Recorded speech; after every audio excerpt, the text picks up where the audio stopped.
उत्तर प्रदेश में विधानसभा चुनावों का ऐलान 6 महीने बाद कभी भी हो जाएगा। चुनाव करीब हैं और बीजेपी में हलचल मची हुई है। बंगाल में मिली हार के बाद बीजेपी को यूपी की चिंता सता रही है। पंचायत चुनावों ने बीजेपी की नींद उड़ा दी है। वैसे बीजेपी की नींद तो यूपी को लेकर पहले से ही उड़ी हुई थी। जनवरी में मोदी और शाह ने अपने बेहद खास आईएएस अधिकारी का इस्तीफा दिलाकर यूपी भेजा। कोशिश थी कि योगी सरकार में बड़ा पद दिया जाएगा, लेकिन योगी आदित्यनाथ मोदी के करीबी पर भरोसा रखने को तैयार नहीं है। तो क्यों योगी नहीं कर रहे मोदी के करीबी पर भरोसा, देखिए ये रिपोर्ट। यूपी में योगी आदित्यनाथ की कैबिनेट का विस्तार होना है। मंत्रियों की लिस्ट लगभग फाइनल हो चुकी है, लेकिन मंत्रिमंडल विस्तार नहीं हो पा रहा है। मंत्रिमंडल विस्तार का ये काम जनवरी से ही टलता आ रहा है। पहले 5 राज्यों के विधानसभा चुनावों को देखते हुए इसे टाला गया। इस बीच यूपी के पंचायत चुनाव भी आ गए। महामारी की दूसरी लहर में तो यूपी की जो तस्वीर देश और दुनिया के सामने आई, उसने योगी सरकार पर ही सवाल खड़े कर दिए।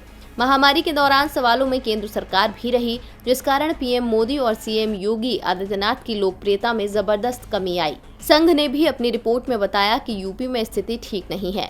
इस बीच पंचायत चुनावों के नतीजे भी आ गए, जिसमें साफ साफ दिखा दिया कि बीजेपी के पैरों के नीचे से जमीन खिसक चुकी है।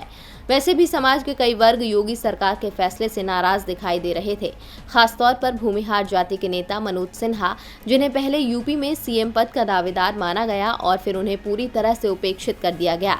चुनावों से पहले भूमिहार को अपने पाले में करने के लिए आईएएस अधिकारी AK शर्मा का इस्तीफा कराकर बीजेपी में शामिल कराया गया और उन्हें यूपी से विधान परिषद भेजा गया। शर्मा पीएम मोदी के करीबी हैं और 18 साल से उनके साथ ही काम कर रहे थे। संकेत साफ था कि शर्मा को योगी कैबिनेट में शामिल किया जाएगा और महत्वपूर्ण मंत्रालय दिया जाएगा, जिससे भूमिहारों को भी अपने पाले में रखा जा सके। लेकिन शर्मा को कैबिनेट में शामिल करने के लिए योगी आदित्यनाथ की ओर से हरी झंडी नहीं मिल पा रही है, जिस कारण कैबिनेट विस्तार टलता जा रहा है।